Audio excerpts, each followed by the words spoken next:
Gareth সাউথগেটের পদত্যাগের পর অন্তর্বর্তীকালীন কোচ নিয়োগ করল ইংল্যান্ড। কাউকে স্থায়ী দায়িত্ব দেওয়ার আগ পর্যন্ত এই পদ সামলাবেন অনূর্ধ্ব-21 দলের কোচ লি কার্সলে। আইরিশ কার্সলের ডার্বি কাউন্টি ও এভারটনের হয়ে খেলুড়ে জীবনের অধিকাংশ সময়ে কাটিয়েছেন। মুদ্রা তুলে রেখে 2012 সালে কভেন্ট্রি সিটির কেয়ারটেকারের দায়িত্ব পান। 2015 সালে হয়েছিলেন ব্রেন্টফোর্ডে কোচ। ইংল্যান্ডের সঙ্গে জড়িত হন 2020 সালে। ইংল্যান্ড অনূর্ধ্ব-20 দলের পর অনূর্ধ্ব-21 দলের দায়িত্ব সামলান তিনি। যুব পর্যায়ের দায়িত্ব পালন করায় ইংল্যান্ডের খেলোয়াড়দের সঙ্গে ভালোই বোঝাপড়া থাকার কথা কার্সলের। তার বক্তব্যেও সেটা উঠে আসল। তিনি বলেন, খেলোয়াড়রা আমার কাছে যেহেতু পরিচিত, আন্তর্জাতিক ফুটবলের সার্কেলও বুঝি।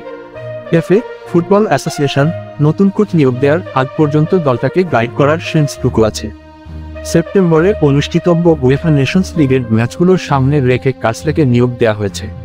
নেশনস লিগের দ্বিতীয় ডিভিশনে ইংল্যান্ড আছে 2 নম্বর গ্রুপে। তাদের গ্রুপসঙ্গী ফিনল্যান্ড, আয়ারল্যান্ড ও গ্রিস। 7ই সেপ্টেম্বর নিজেদের প্রথম ম্যাচে আয়ারল্যান্ডের মুখোমুখি হবে থ্রি লায়ন্সরা। সাউথগেট পদত্যাগ করেন দুটি ইউরো চ্যাম্পিয়নশিপের ফাইনাল হেরে। 2020 সালের পর এবারের ইউরোতেও শিরোপা হাতছাড়া হয় তার শিষ্যদের। গত মাসের মাঝামাঝি সময়ে পদত্যাগের ঘোষণা দিয়ে তিনি বলেন, একজন গর্বিত ইউনিট হিসেবে ইংল্যান্ডের হয়ে খেলতে পারা এবং ইংল্যান্ড দলকে ম্যানেজ করতে পারাটা আমার জীবনের সম্মানজনক ব্যাপার। এটা আমার সবকিছু এবং আমি আমার পুরোটাই দিয়েছি। কিন্তু এখন সময় পরিবর্তনের এবং নতুন অধ্যায় শুরু করার।